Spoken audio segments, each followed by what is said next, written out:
And very few answers after 4 students at the University of Idaho were found murdered in their off-campus house. Authorities are calling it a crime of passion. Here's Stephen Fabian. It's the chilling last photo of 4 University of Idaho students taken just hours before they were found murdered. They were identified as freshman Ethan Chapin, his girlfriend Zana Kernodle, Kaylee Gonzalez, and Madison Mogan. It's being called a crime of passion. The killer or killers used an edged weapon such as a knife, police just revealed. I spoke with Kaylee Gonzalez's sister, Olivia, who described the last night of the students' lives. My sisters did everything right. They went out in the buddy system. They went out together. They Ubered out. They stopped and got food. They Ubered home. They let their dog out to go potty. And then they locked their house up. They did everything right. Happened. Gonzalez's sister, Olivia, who described the last night of the students' lives. My sisters did everything right. They went out in the buddy system. They went out together. They Ubered out. They stopped and got food. They Ubered home. They let their dog out to go potty. And then they locked their house up. They did everything right. And this still happened. Social media videos show Kaylee as a fun-loving, vibrant young lady enjoying campus life with her sorority sisters inside the 6-bedroom off-campus house where the murders took place. They were murdered between 3 and 4 a.m. Sunday, and their bodies were found later that morning. The medical examiner has reportedly ruled out a murder-suicide, but even with a killer still out there on the loose, authorities say there's no risk to the other students on campus.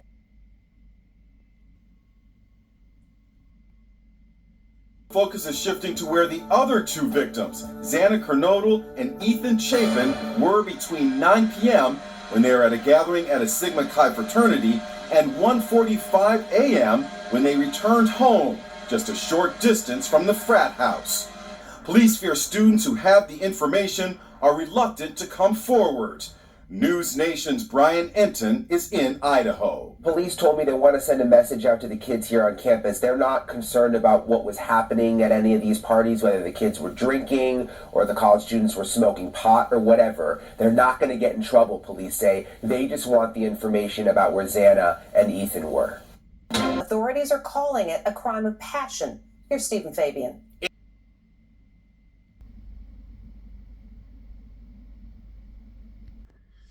Welcome back to my Mental Health and Crime channel. My name is Huda London. This is for educational purpose only. This is the case of the Idaho quadruples. May the 4 victims rest in peace. Welcome back to my Mental Health and Crime channel. My name is Huda London. This is for educational purpose only. This is the case of the Idaho quadruples. May the 4 victims rest in peace. Condolence to the families, and may the correct justice be served. I'd like to start by thanking all my subscribers, wishing everyone a pleasant weekend. And today I'd like to talk about the case from the very beginning, which I often usually do once a month at least, or once every 2-3 months. It may sound like a repetition. I do apologize about that, but it is because for me, I believe that's the most important thing. To start the case from the beginning is always really important to go to. And when you look at the beginning of this case, there is a lot of faults. There's a lot of unprofessional things going on. Whether it's from the surviving roommates who never called the police and 911 for whatever reason. It took them 8 hours, whether they were frozen in shock or whether they were scared to call the police or whether they knew the suspect or suspects. Maybe that's the reason they didn't call for the police.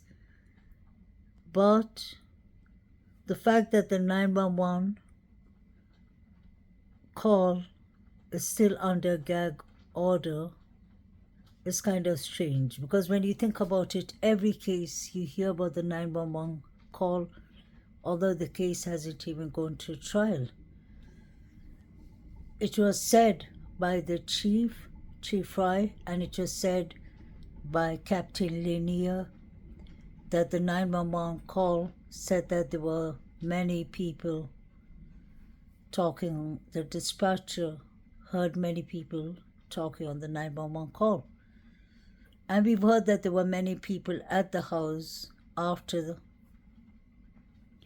these crimes happened, before the police were called.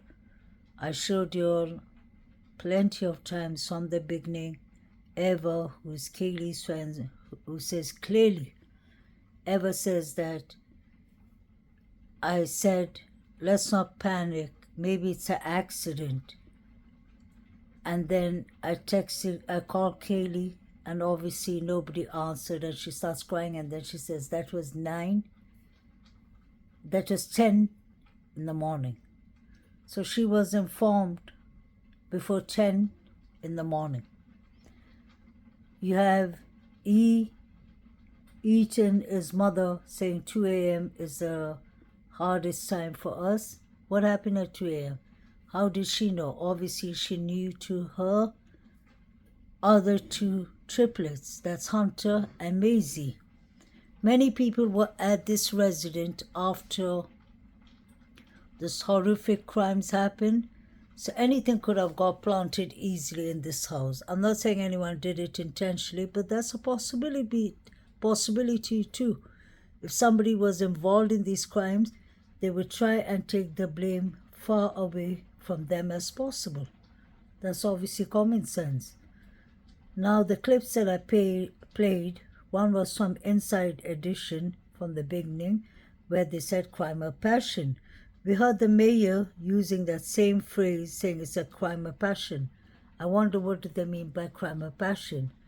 Now that we have heard about John Roger Showalter being arrested last Sunday for disturbing the peace and disturbing the neighborhood, and with all his antisocial personality kind of symptoms, I'm not saying that's what he has, I'm just saying that's what I believe personally, with all these harassments, being thrown out of clubs, harassing women, being thrown out of fraternities, his whole behavior. He threatened the girls that day. That's my personal opinion. We heard him saying clearly, you know they're going to get you for that, Maddie. And 2 hours later, the girls were deleted. I take that as a threat personally. But coming back to the crime of passion, I wonder if the crime of passion could be related to the fact that they said that Kaylee had a stalker, and the stalker could be the motive. What if it was John Jack Showalter? He was upset that Maddie and Kaylee kind of ditched him and left. Those are questions I keep on asking myself, and I wonder if someone from inside their house was honestly, I'm not blaming anyone, but I wonder if one of the surviving roommates was working with the suspect or suspects. They could have been threatened or forced to work with them. We know that Brian Christopher Kohlberger said that Bethany Funk has exculpatory evidence. He could be just lying about that, trying to buy excuse. But why would he say Brian? Why would Brian Kohlberger say Bethany and not DM? I find that to be strange. The knife sheet, if Bethany Funk and BK know each other, if BK knows Showalter, these people are in a near community. They could know each other easily, especially when people are up to no good, whether they're criminals, usually. They obviously have this connection for somehow or the other, and they end up meeting. Like, say people on addiction, there's always, even when they're trying to get over addictions, there are always people who would try to tempt them back into that life. And that is the same with criminals too. So once you have, if you're trying to stay away from gambling and you hang around with people who gamble, most likely you go back to gambling. If you hang around with criminals, you would know connections to do criminal activity, example. So what I'm trying to say is there could have been different people who had different motive against these 4 victims. Maybe BK was rented by organization or rented by someone. Maybe Jack Showalter. What did Jack Showalter, John Roger Showalter, what did he mean by saying they're going to get you for that Maddie? And I wonder if he liked Kaylee. He kept on eyeing Kaylee that night. He was paying extra attention to Kaylee more than Maddie. And it was said that Kaylee had a stalker. So I'm putting 2 and 2 together, and I'm starting to wonder. I've always said Jack Showalter and Jack D and the 2 Davids and Adam, no more than the same, and the surviving 2 roommates. They couldn't have just coincidentally been left to be alive. It wasn't one person who unalived the 4 victims. I believe it was more than one person, people. It was the figures running. Could Kaylee have been complaining about John Jack Showalter, John Roger Showalter, bothering her, harassing her? There was rumors going on in the beginning that Eaton reported him to the fraternity about harassing females, and he got thrown out of the fraternity. If that is the case, then that is a motive.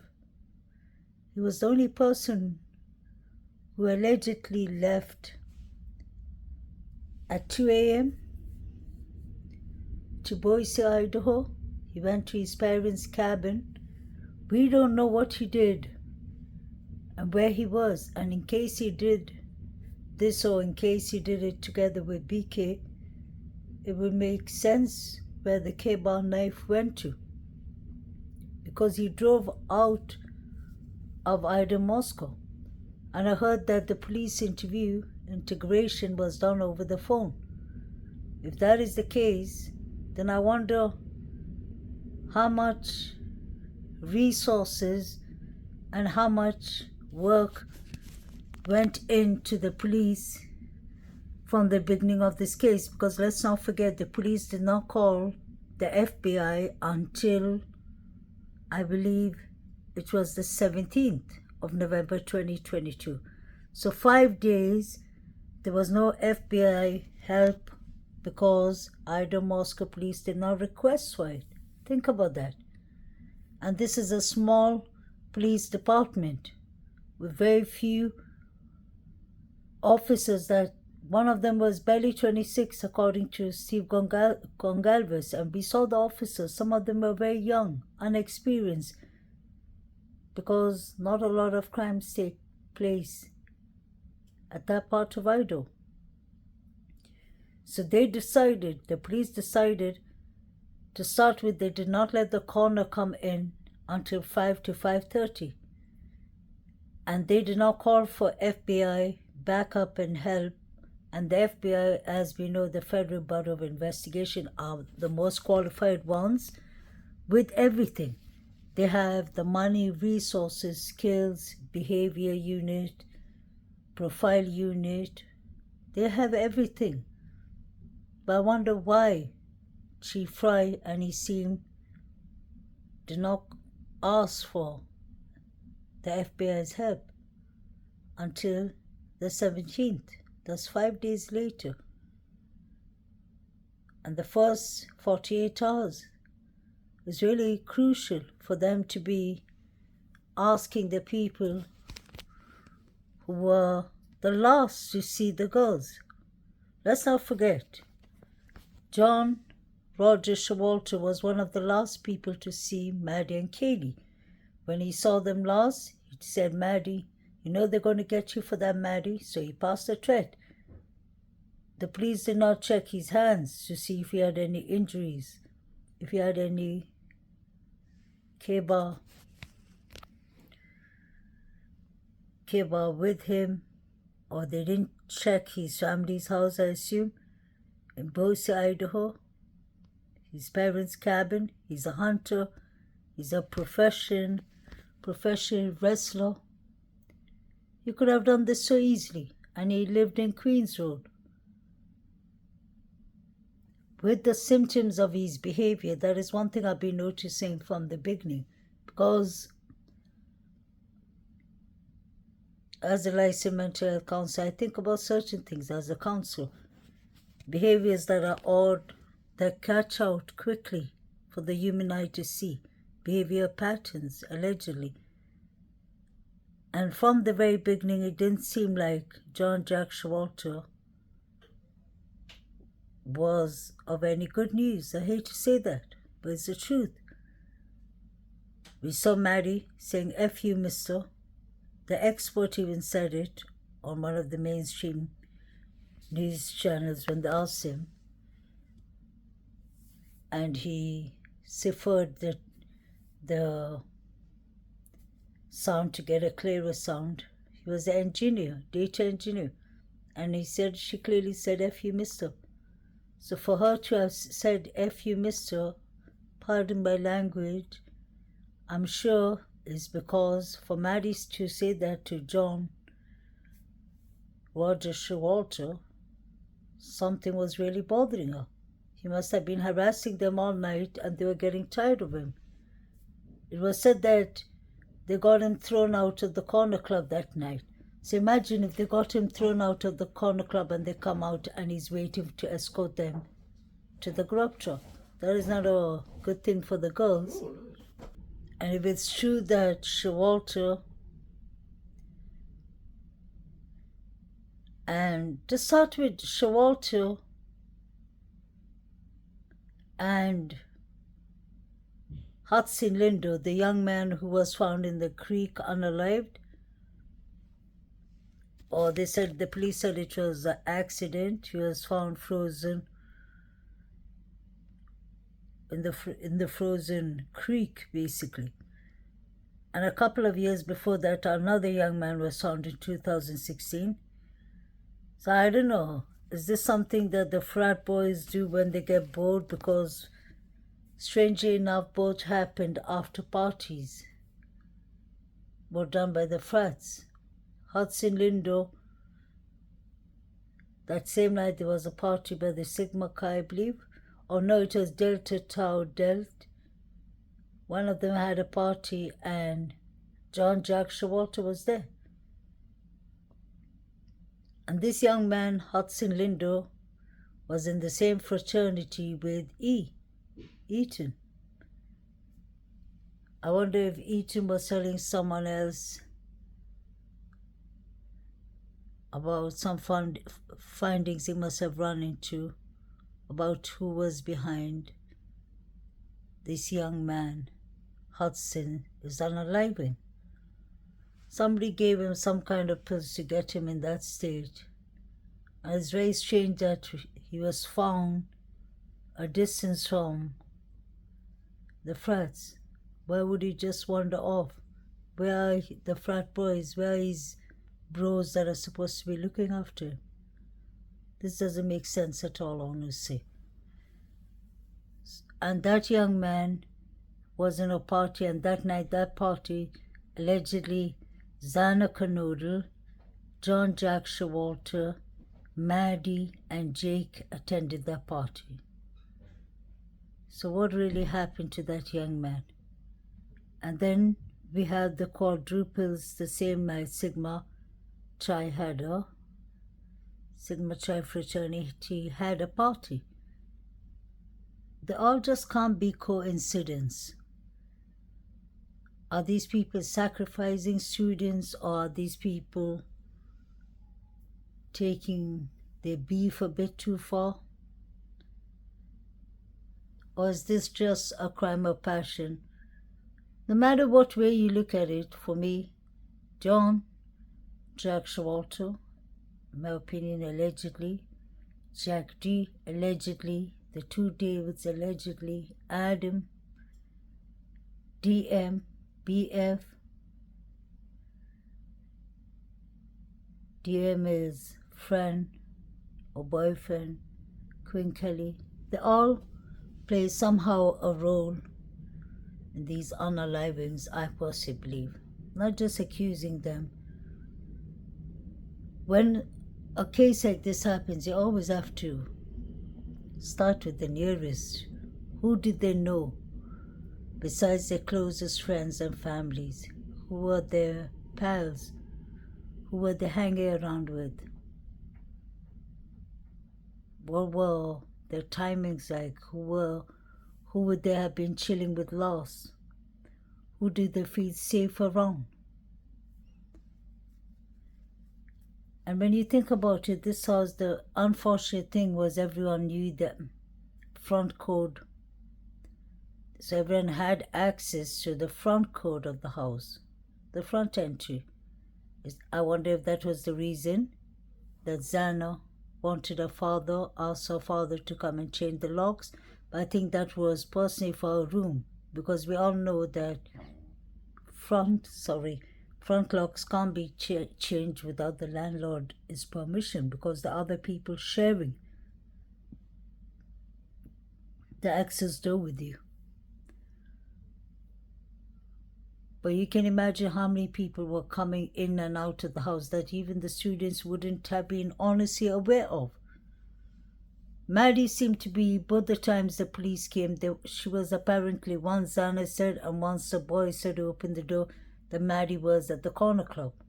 Once the police even spoke to her. So I wonder how often Maddie went to the corner club.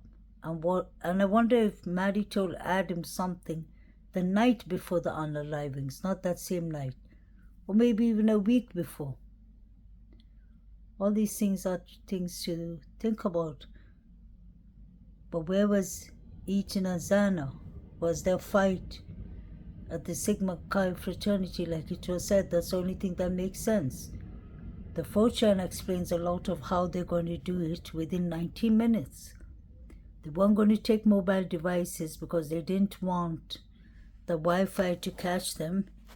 And I find it interesting that they have Kaylee's Bluetooth Alexa, and I'm sure it'll capture if there was any noises and all of it was on.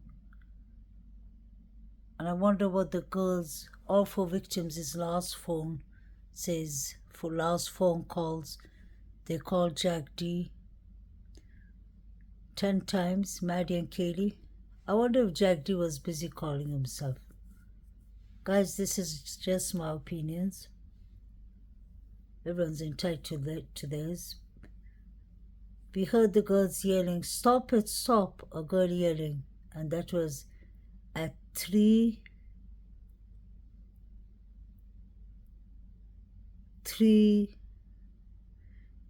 that was at 2:52 was the last calls they made. Around 2:56 is when we hear a female yelling, "Stop it, stop." I wonder if the girls were attacked then. I hate to say that. It's so unfortunate and so sad. But when you're trying to get a timeline, that's another thing. The timeline is what they changed. Everything doesn't go in place if the timeline is changed. It's that simple. And they changed the timeline. I don't believe it was 4 to 4:30, 5 past 4 to 4:25. I really believe that this happened between 3 to 4. 3 to actually from 2, I believe something happened to Zan and Ethan between 2 to 2:30. Just like the mother said, 2:30 was the hardest time for my family, for us all. And the coroner pronounced the deaths after 2. So I believe something happened to Kaylee and Maddie after the phone calls was made to Jack D. Something like that.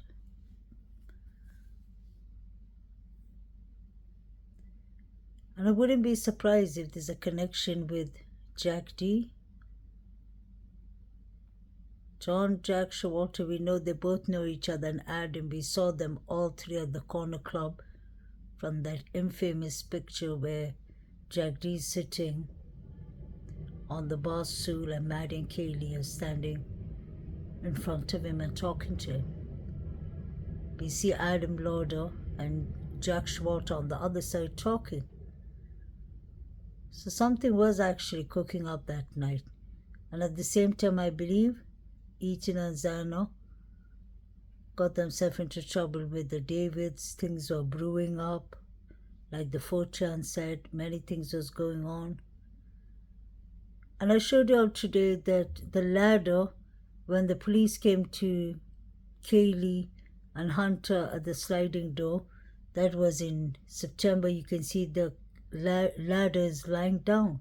It's laying down. And then later on, after the quadruples on the 13th of November, we saw the ladder was standing straight up and pointing to Xana's room.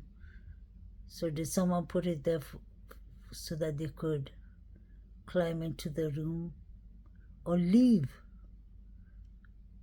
from there? Don't forget they had 8 hours to do what they wanted to, because 911 was called at 11:58. Please let me know what y'all think about this.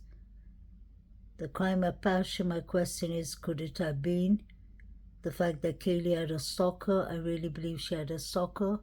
The man from the vape shop manager doesn't have a reason for him to, there's no reason for him to lie and say that Kaylee had a stalker when she didn't have a stalker. And he heard that from Maddie's own mouth. So I don't think Maddie will get anything out of saying that Kaylee had a stalker when Kaylee didn't have a stalker. So the crime of passion could be related to the stalker, and the stalker could have been John Schwartz or Jack D. I'm talking about Kaylee and Maddie.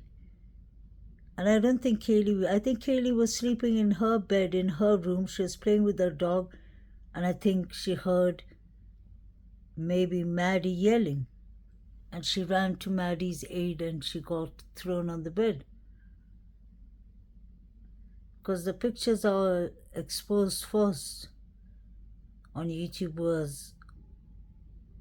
and on social media was Saeed on the Banfield watching the crime scene pictures. It looked like the crime scene pictures. One person had a mask on, a white mask, and Kaylee, someone who looked like Kaylee because their hair was short and blonde, was sitting on her knees on the bed. I hate to say that, but when you see the pictures and you zoom in close, you can see that wherever you got these pictures from, I believe the house was under surveillance, the girls were under surveillance. Something was going on in this house, the party revenue, something was really going on. That's why Xana called her father to change the locks. She must have sensed something. She could have heard something's going to happen. And we know that John Jack Showalter is an aggressive person. Things are coming more to perspective now that we heard that he's been arrested. Although it's only for a couple of hours, but you can see that disturbing the peace was one thing and disturbing the neighborhood is the second charge. So it just tells you a bit about a person's personality. And I wouldn't be shocked, I wouldn't be surprised that if you're stalking Kaylee, he had his eyes on the girls. Maddie pointed her finger to him. She pointed straight and she said, F you, mister. There's something going on that night, and it started from the corner club. So I believe the crime of passion could have been John Roger Showalter towards Kaylee. It'll be interesting once this case starts to hear who knows who knew who. I'm sure most of them knew each other. I won't be surprised if the surviving roommates ain't that innocent after all. Doesn't take 8 hours. Even any shock of state of mind. You'd have sobered up out of the shock. You'd have gotten up out of the shock. Your life is in danger. It's like seeing a bear. You saw a man with bushy eyebrows. Why wouldn't you call the police? Why was there so much chaos when they called 911? Why were so many people allowed in the house? Where's the 3 unidentified male DNAs? Where's the 4 figures that were running? Why was the house demolished? I have so many questions and I can go on and on because nothing makes sense in this case. Guys, have a lovely weekend. I'm wishing everyone a blessed weekend and hope there'll be peace in the Middle East and the world, in Ukraine and all the people suffering. Guys, take good care of yourselves, your physical health and especially your mental health. Have a lovely weekend. Bye.